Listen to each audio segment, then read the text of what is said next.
The city of San Diego will begin enforcing parking regulations today. Fox 5 legal analyst Wendy Patrick explains if there's any wiggle room in this. Wendy, good morning.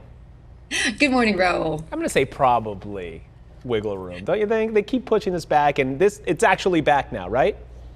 Well, it is. And instead of talking about wiggle room, let's talk about something that you learned in your brief stint in law school, that ignorance of the law is no yes, excuse. ignorance is bliss. That's right. Ignorance is bliss to a point until you get the ticket. So we have been enjoying what I'll call the pandemic pause. Most parking, at least meters, have not been enforced. Yellow zones have not been enforced over the last couple of months. It's been almost 7 months if you really look as to when it actually was halted in March. Because remember, it was supposed to reopen in July, then Right. August, then September. So we've really had a break. The only things that were really strictly enforced were what we call the red, white, and blue violations. You could never park in those spaces.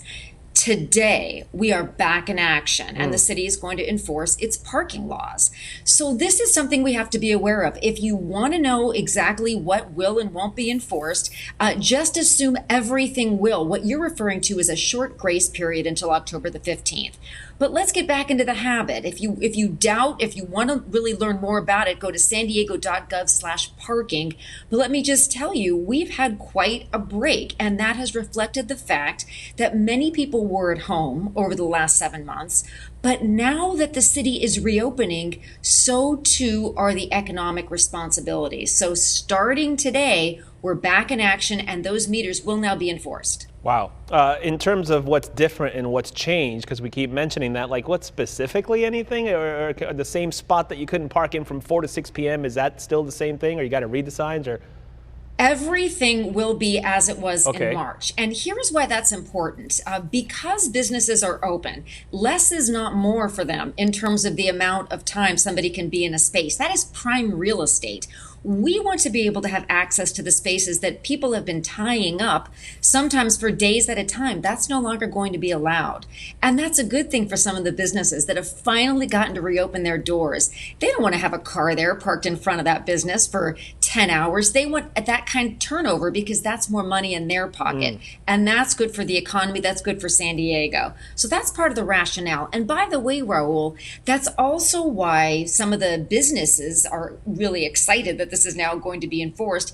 And some of the beachgoers, especially given the high temperatures sure. I just heard, they're going to be happy about that too, that now they're going to have more access to those spaces. So people are going to win across the board, even though it sounds in the short term that it's maybe not such a great idea. In the long run, it is. Yeah, we mentioned the little wiggle room because I wanted to talk about the enforcement of it. There's that little gray area, wiggle room. It's like, oh, I thought, no, today we're back on it. Oh, but I thought.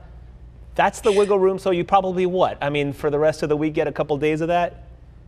2 weeks. The grace period extends for 2 weeks into October the 15th. That's nice. But most people are not banking on remembering that type of thing. The Sure. best thing you can remember is that today is the day that we're supposed to be Yeah. back and paying the meters and doing and not parking where we're not supposed to park.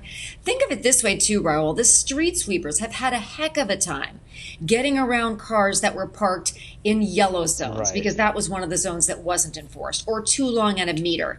And that wasn't good in terms of cleanliness. They have to be able to clean our area. It affects the air, the water supply. So many different things depend on them being able to keep our city clean. So if we look at today as being the day, then we won't have to remember that's really going to be October 15th, because it's just easier to remember. Right. But you are correct that that is the wiggle room that you're talking about. We're going to ease into it. It kind of creates a snowball effect if you think about it. It really is a snowball effect. Because I can already see people now in 2 weeks, they get the ticket and they said, oh, but I thought I was still in the grace period for when it started. I was like, no, then it starts all over again. In terms of enforcing the parking lot, but before we go, you mentioned this, it's important for the city. It brings in revenue. It brings in money to help overall in the cleanliness you mentioned. That's the key here. That's the key. And I hate to put it this way, Raul, they say the only two things certain in life are death and taxes. Let me add a third one, parking tickets.